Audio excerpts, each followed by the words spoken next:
CM Revanth Reddy సవాల్పై చర్చకు సిద్ధమన్నారు కేటీఆర్. రైతులకు ఎవరేం చేశారో చర్చిద్దామన్నారు. బీఆర్ఎస్ నేతల అధికారం కోసం కలలుగంటున్నారని, వారు ప్రతిపక్షంలో ఉండటం శాశ్వతమని పీసీసీ చీఫ్ మహేష్ గౌడ్ ఎద్దేవా చేశారు. ఉంటే we are ready for your challenge అన్నావు కదా నిన్న. ఎక్కడ పెడతావా పెట్టు. వరంగల్లో పెడతావా, అశోక్ నగర్లో పెడతావా, ప్రెస్ క్లబ్లో పెడతావా, అసెంబ్లీలో పెడతావా, నువ్వు ఎక్కడ చర్చ పెట్టినా రేపు పెడతావా, ఎల్లుండి పెడతావా, అవతల ఎల్లుండి పెడతావా, నీ ఇష్టం. ప్లేసు, డేటు, టైం నీ ఇష్టం. We are ready. 10 ఏళ్లలో మేం చేసిందేందో, 2.5 ఏళ్లలో నువ్వు చేసిందేందో రైతుల విషయంలో చర్చకు మేము సిద్ధంగా ఉన్నామని చెప్పి మళ్ళొకసారి తెలియజేస్తూ 2034 దాకా నేనే ముఖ్యమంత్రి అన్నాడు. మళ్ళా గెలిచేది నేనే అన్నాడు. ఆ తర్వాత బీఆర్ఎస్ ను మొలకెత్తనీయా అని మాట్లాడిండు.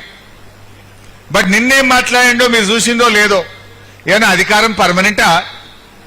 ఎన్టీ రామారావు పోయిండు, రాజశేఖర్ రెడ్డి పోయిండు, ఇందిరాగాంధీ పోయింది, నేను కూడా పోతా. అధికారం నాకు పర్మనెంట్ కాదు అని మాట్లాడిండు. ఇంకో మాట అన్నాడు, ఏ కేసీఆర్ మళ్ళా గెలిచినా కూడా ఏం చెయ్యడు అంటుండు. అంటే అసలు మొలకెత్తని అన్నోనివి, 34 దాకా నేనే అన్నోనివి, కేసీఆర్ గెలిచినా ఏం చెయ్యడు అనేదాకా వచ్చినవంటే నీ ఓటమి నీకు బాగా మనసున పట్టింది. నేను కూడా చెప్తా ఉన్నా, ఎవ్వరికి ఏ పదవి శాశ్వతం కాదు. దేశంలో రాజకీయాల్లో ఎవరు కూడా ఏ పదవి శాశ్వతం కాదు. ఆ పదవులు ఉన్నప్పుడు ఏం చేశామన్నదే శాశ్వతం. ముఖ్యమంత్రి గారు ఈ 2.5 సంవత్సరాలుగా తెలంగాణ ప్రజలకి ఇచ్చిన సంక్షేమం, ఇచ్చిన అభివృద్ధి ఇది శాశ్వతంగా మిగిలిపోతుంది. మరి హరీష్ రావు ఆపోజిషన్ ఎమ్మెల్యే శాస్త్రం అనుకుంటాడో ఏమో నాకు తెలియదు. మరి అది మాత్రం శాస్త్రమే అవుతుంది ఆయనకి. కేటీఆర్ కానీ హరీష్ రావు కానీ ప్రతిపక్షంలో కూర్చునే పాత్రనే శాస్త్రం.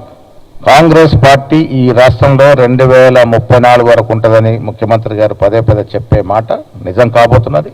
కాంగ్రెస్ పార్టీ మళ్ళీ అధికారంలోకి వస్తుంది. కాంగ్రెస్ పార్టీ పేద ప్రజల పార్టీ, పేదల అభివృద్ధి కోరుకునే పార్టీ. డెఫినెట్గా ప్రజలు ఆదరిస్తారు. మళ్ళీ మేమే వస్తాం, దాంట్లో అనుమానం లేదు.